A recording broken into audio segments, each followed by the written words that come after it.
guys, Rexasaur here and welcome to another World of Tanks tank review. This time I'm going to review the T25-2 or /2, the American Tier 7 tank destroyer. So before I go into what I think about this tank, let's look over at the stats. It has 850 hit points, which is the second least amount of all tank destroyers, the most being the 87 for all tier 7 of every nation, having 1250, which is loads. 850, you're equal to the Jagdpanther, and it's, for a tank destroyer, it's pretty even across the board. You go up from 820 all the way up to 1250, so it's quite a vast difference. But the 800, lower, higher, mid 800, that's practically all the 800s, but yeah, it's practically even, so that's pretty good for this tank. Weight wise, it weighs the least with 44.55 tons. Everything weighs just under 48 tons, except for the French, which weighs under 63. So yeah, in addition to having the second best engine of 704 horsepower, this makes this tank incredibly fast. Not that fast, as you will see in the replays, but fast enough. It is quite a mobile tank, especially compared to everything else, which speed ranges from 43 all up to 55. Like the Jagdpanther goes up to 55, but the Jagdpanther weighs slightly more and has a slightly worse engine, only at 700 horsepower. So the Jagdpanther can and probably will keep up to the T25 too, but not by far, because this tank weighs less.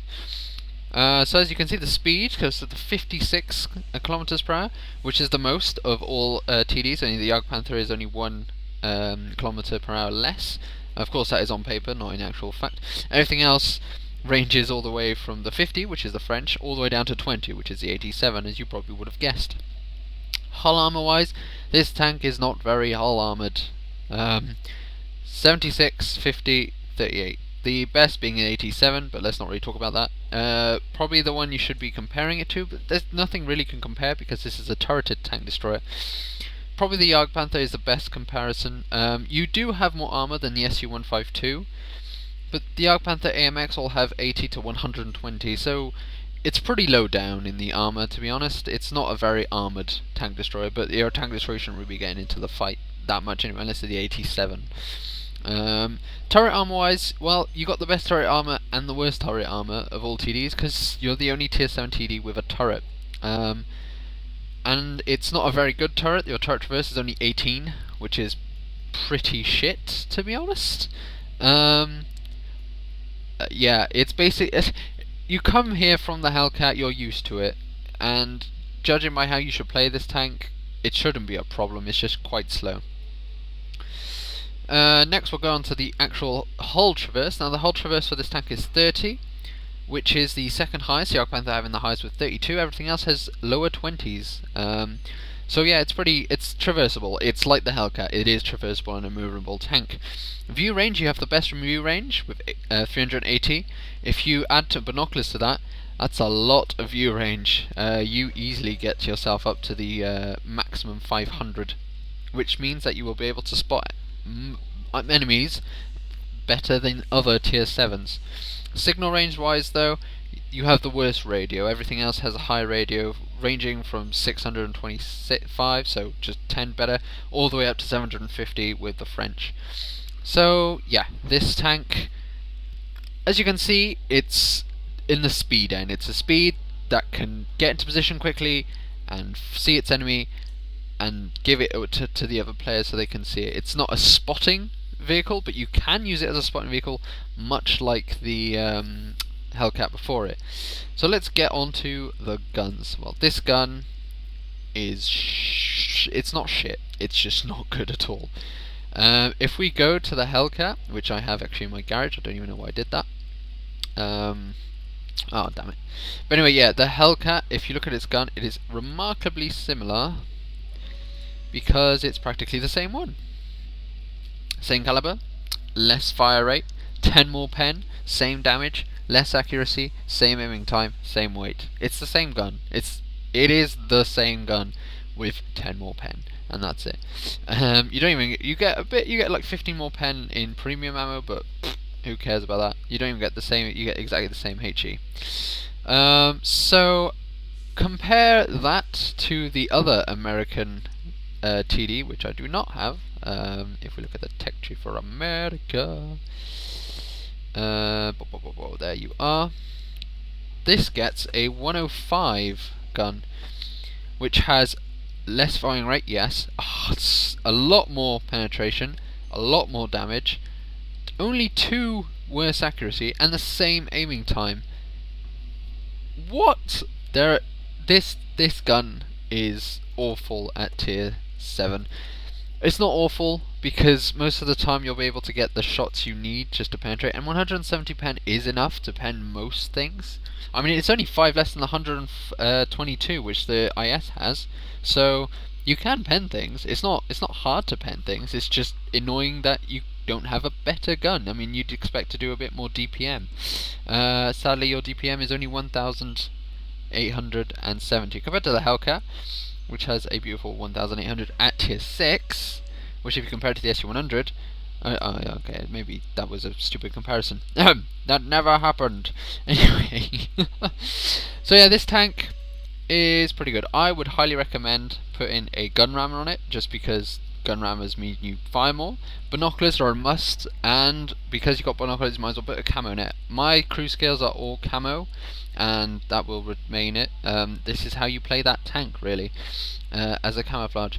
This gun, I'm not going to bother comparing it to all the other tier 7 TDs, because you know how good they are. If you played the game, you know that the Jagdpanther gets the Tiger's gun, the SU-152 gets a 152 millimeter shell, which is just enormous. The AMX AMX AC-46 gets the same gun as the ARL-44 and the AMX M4 45, but yeah, it's the same guns as the heavies, just with an increased fire rate. But this doesn't. This doesn't get the same gun as the T25. It gets a really weird gun. It's a weird gun. It doesn't really need to be there, and it should be a 105. Obviously, for a turreted tank, it's quite, you don't expect a 105 to be on that, especially a tank like this. But yeah, so thank you for watching this part of the review, and now for 2 pretty good games, I think. Okay guys, welcome to the first replay. This replay will show you the passive aggressiveness of this tank. Like, you can play passively and still cause a lot of damage. As you can see, I'm in a very tier 8 game. Well, it's not that much tier 8 actually. There's not an incredible tier 8, but it is tier 8. There are quite good tier 8 tanks out there. Notably 2 IS-3s on the other team, an Indian Panzer, which is pretty scary. So we're just going to carry on. We're going to head off towards the B line on the B45 area, little hill there, which I really would recommend if you're definitely in any TD, not just this TD, and especially a turreted TD would be good. But as you can see, the Jagdpanther is slower than us. Way, Jagdpanther, way. So we're just gonna come forward. This is one of my first games in 8.8 as well, which is pretty good, gotta say. But yeah, so I haven't really seen this one. I do remember it as soon as I saw the game. I was like, oh, this game, because this was a pretty good game. But as you can see, the enemy team is going through the FG78 area, which is a really annoying area. But as you can see, that rock in front of me right now. Alright, I'm going to stick towards this bush here.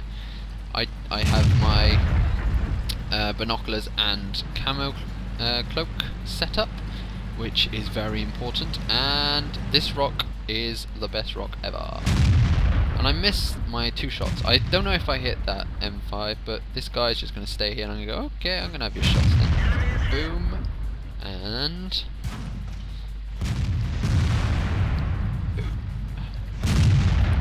right, the reload on this gun, I think, is 6 or 7 seconds. I may be completely wrong, but I think 100% crew means that you're got 100 or so. 100 or so, what am I about? 100% crew makes 6 to 7 second reload. It might be less, maybe 4 or 5. The M12 destroys the Jagdpanther. lucky shot by artillery, to be honest. I don't know how he was seen. I do not have sixth sense in this tank, you probably know. There's the comet is dead, took a shot into it. There's an IS-3. Shot into the IS-3. And this is just... Obviously this you don't happen every day because the enemy team is not stupid, but definitely stay in that rock position because you're protected from RT, you're protected from where the M4A3E2 is, as you can see the jumbo over there. Well, he's not on the map yet. It's basically, it protects you from this area here. And it means that dirt players like that get continuously shot. There's a crappy ricochet here. I'm going to go forward a bit. There's a lot of men, tanks, men, it could be men. It might be women. But there's a heavy 1S and I'm going to move around. Now the turret, although it is bad, though it's not that bad, the front of it does cause some good bounces. Mostly because of the mantlet. Look how derpy that mantlet is. It's just so good. Also, I would like to note that this tank has absolutely legendary gun depression. Some of the best gun depression in the game. It's just, it's so good. Like, you see the T25, any of you who played the T25 knows that it's got good gun depression. Well, this doubles the gun depression, that's how good it is. It probably isn't, it's probably like an extra 5 degrees, but that extra 5 degrees is so much gun depression. It's unbelievable. It's so good. I'm going to put several shots into his T44. My gunner is dead, I'm going to heal my gunner. Oh, I might not heal my gunner. Oh no, I do heal my gunner. T44. I do have quite a bit of help, but this whole flank, like of that little tiny hill, is being held by me and me only. I don't particularly want to get too far forward, and there's another T25 too. I can see a bit of his turret. I would like to notice, as you can see, I had quite a bad, like, the gun... Oh, my tracks ate that completely. Although the gun, on paper, is pretty awful, any shot you put in is incredibly accurately aimed, and you will definitely do 200 damage, because that's the alpha damage. But 200 damage is very good. As soon as I say gun depression is good, and there we go. I am on a hill, as you can see. It's pretty steep, and I can shoot him. So I hit him. So far I've done 2,545 damage in a tier 7 tank in a tier 8 game. I mean, there was a lot of tier 5s. Tier 7s, I do admit that, but yeah, so I'm going to wait for my binoculars to come in action, see if I can, and my camo cloak obviously, to see if I can spot the IS-3, which I won't.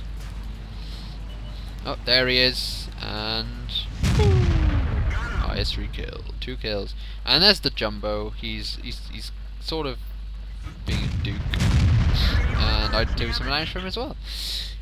So there's only artillery and a T25-2 left. I will increase the time of the replay. There we go, to speed it up because I don't get any more kills. And there's only the M12. But yeah, basically this very much showed you. I alluded HE because you never know. This replay does show you just how good DPM-wise this tank is. It's not amazing, but it's definitely good, and I did do 2,792 damage in that game. This tank can do a lot of damage if you know how to play it.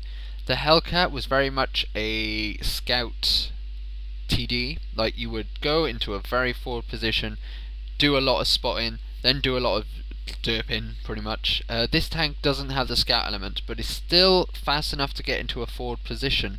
Not as forward as a Hellcat, but definitely far enough forward. The gun is a bit limiting to some points, but as you can see in this game, if you get in a position where you can get flanking shots, you're fine. You might as well not have the 105, because the 105 has a very slow rate of fire.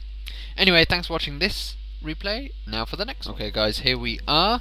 As you can see by the matchup, it's very similar to last time, except there's a lot more tier 6s, but there are still tier 8s, and vastly more tier 8s than there were in last game. Although much less dangerous. That said, they do have 2 Tiger 2s. This game is probably one of my luckiest games I've ever had in any tank. I would like to say thank you to the artillery player, although I'm not entirely sure if it was the artillery player. It could have been the SU-100, but I don't know. But whoever it was, who helped me later in this video, and you will see, it's a lifesaver really, because I would have died so much earlier had it not been for them. But I don't usually play Himmelsdorf not in counter, and when I'm not in counter, I'm never on this side. So this was one of the first times I played on this side with a TD. I have played on this side obviously several times, but never as a TD. So I wasn't entirely sure where to go. So I decided I'm just going to hang around this bush, let my binoculars take effect, because this map is actually mildly small. So you do get quite a bit of you know, the ability to view people via binoculars. Also, I've got my camera cloak on, and yeah, so the beginning of this game is very slow. Not a lot of things happen, but then it escalates incredibly quickly. We have already lost 2 people. They've lost 1. We've lost a T25 and a Hellcat, both which are crappy tier 6s to be honest. Well, they've lost a VK31OP, which is also, you know, in this tierage isn't really too bad. They have a Lerva and a Tiger in the and a Super Pershing there, and then I spot the Tiger 2, and I'm like, fuck. And I look at the amount. There are 4 people there, 4 tanks here, and I have to hold them all off. And I'm like, I can't do that. I just can't. Thank God for me, they don't rush forward. They actually go around the side. So I'm pretty lucky. I do, when this Tiger 2 comes out of spotting range, as you can see, the turret traverse is awful. It's not fast at all. That said, I think the T29 also has quite a slow turret traverse. I think it's very similar to, I don't think it's exactly 18, but it is very similar. So I'm all alone. I actually look back at this point, it's like, is there any people? No, it's just me. I'm like, ah. So I think the Tiger 2 is going to come over this way, but nothing much happens. I'm going to accelerate, go 2 speed a little bit. I'm going to move forward, around and forward. I don't even know. I'm just going to move forward. I'm trying to get a spot on this Tiger 2, because I'm pretty sure he would have come around, but he hasn't. And then there's a Hellcat there. I'm just going to put the speed back on there. And there's the Tiger 2, and he hasn't moved. And I'm like, what? Why have you moved? And then I notice on the minimap, wait a minute, is that an AMX next to me? I haven't noticed him, have I? I haven't noticed him yet. I notice on minimap now. There we go. He has lost health, but look at this gun depression. Look at it. It's so good. So he shoots me once, I shoot, I ram, he dies. I lose 25 to that run. And there's another Tiger 2. I'm like, what the fuck? Where did you come from? So I'm like, ah! One shot into him. And now this tank, right, I'm going to slow it down as it goes, but this tank, you can use it as a medium. I didn't realise until this game, you can use this tank as a medium against heavies that have a very, very bad traverse speed. So T29 or anything, I'm going to get a very lucky tracking shot. You need to get behind. So there we go. I get shot, don't take any damage, just my tracks eat it. And I'm just going to do circles around this guy. There's artillery, and that's why I was thankful. He set him a light, which made this so much easier. But look at me, I'm just doing circles around this guy's turret. He's got such a slow reload, turret traverse, that I can just shoot and kill this Tiger 2. And then another Tiger 2 arrives, and I'm like, fuck! So I'm going to put one shot in, but I'm pretty confident at this point, because I saw I just took out a freaking Tiger 2 as a medium in a TD. My gun takes damage. I don't think I fix it, because I don't think I need to. Tiger 2 comes around. He's got a much faster turret traverse, because he's got the unupgraded turret. He's also got less health. There's the SU-100 shooting. Artillery misses. I'm on 17 health now, so I'm pretty scared. I do, and then Amarak, and it's like, what? What? How did I do? Look how much damage I did to that Tiger 2, 1,236. I'm just like, holy mother of God. So because I saw RT shoot the first guy, I'm like, thanks so much RT. I didn't realise his SU-100 shot, but I do realise now that he did. SU-100 is going to say thank you, and I'm like, oh, I don't know. But yeah, so holy crap, I took out 3 people. I did take out an MX-12T just by ramming. Tiger 2 by doing a medium. The unupgraded Tiger 2, I Amarak'd him. That was probably the most luckiest Amarak in the history of ever. But Jesus Christ, that was amazing. That was so good. Right, I'm going to actually go back a bit. Oh, to the beginning apparently. I'm going to accelerate, and I want to do the slow motion of me Amarak'ing, just so people can see where the Amarak of the Tiger 2 is, because a lot of people don't know, and I didn't know, and well, I did kind of know where it was. I wasn't aiming at it. I didn't realise I was going to hit it. I was pretty happy when I did, though. Hopefully it'll load. Okay guys, here we are. This is the exact bit where I Amarak. So if we look here, I'm in very slow motion. I'm going to show you where the ammo rack is. Look where I aim, well, try to aim. So I'm going around him, and then right here, on that corner, just underneath the turret, right there, where you can see that little thing. If you shoot there, right there, you ammo rack them. That's where the ammo rack is. So yeah, so anyway, thanks for watching. It was amazing to do that shot. As you can see, this is pretty fast. I am going pretty fast trying to get this RT. I get one shot into him, actually. Oh no, I don't. I track him. But yeah, so thanks for watching, guys. It was a good game. Even I admit that I didn't realise, but you can play this tank as a medium. I know a lot of people on the forums actually say, if you can't play this tank as a TD, play it as a medium. I wouldn't play it as an aggressive medium, I play it as a TD. I would play it as a TD unless provoked into playing it as a medium, but this tank can be a medium. Use your gun traverse. On El Haluf and stuff, you can use it very well to go around that heavy corner to do some down shots or some shots from the bottom. I wouldn't recommend it if you're assaulting the top. If you're defending it, I would definitely recommend going there. You don't have to, but it's a thing you can do. So thanks for watching, guys. I hope you enjoyed this review. Personally, I'm not going to keep this tank, unlike the Hellcat, which I kept. I really want the T20 prototype to go up to the T30, to be honest. That's my goal. But this tank, it's a lot of fun. I haven't finished it yet. It is a lot of fun. You never get totally bad games. Well, you do. Obviously, every tank gets totally bad games. But every game that you do something in, usually you do something pretty good. You have good games very often in this tank.